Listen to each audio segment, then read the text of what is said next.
自从花莲地震了后，根据气象署的统计，已经摇超过700届地震尾。学者是表示，25年前的921大地震摇过了后，规年就拢一直有地震尾的发生。拍算这届应该嘛是同款，也是要注意可能有规模6以上的地震尾的发生。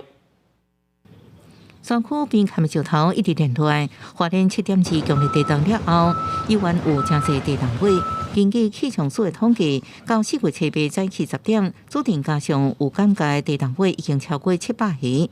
不过，为监测当中也看到地震尾开始减少频率也放慢。不管是有感或是无感，我讲这个会但是它这个降低只是频率稍微低一点，在这个区域里面，未来这1年内还是会有规模6到7的余震，还是会有。到底什么时候会到原来地震之前那种背景啊？一般我们推测大概可能要到1年的时间才会降那么低。学者表示，为921的经验，应知影迄时阵地震尾其实继续有1年。而且迄段时间还有8到10个规模6到7的地震尾，这摆花莲大地震规模达到7.2，所以推估地震尾也是真长的一段时间。因为这个地震已经影响周边一寡短暂的活动，虽然地震尾频率次数会慢慢减少，不过依然要注意可能是还有规模6以上大中型的地震发生的情形。另外，受方面通过东北季风增强，各地水气济，气象署表示。7、8、7、9天气无稳定，无定时会落雨，加上北部、东半部感受小可较凉。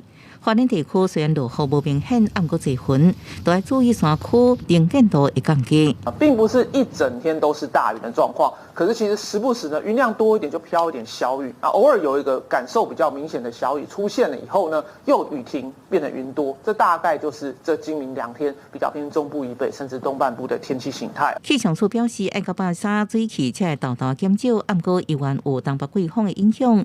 或者方面呢，基隆北海岸依然落雨。拜四到拜日，整体天气回稳个回稳，不过金马地区开有低云或者是雾，影响能见度都要注意。记者综合报道。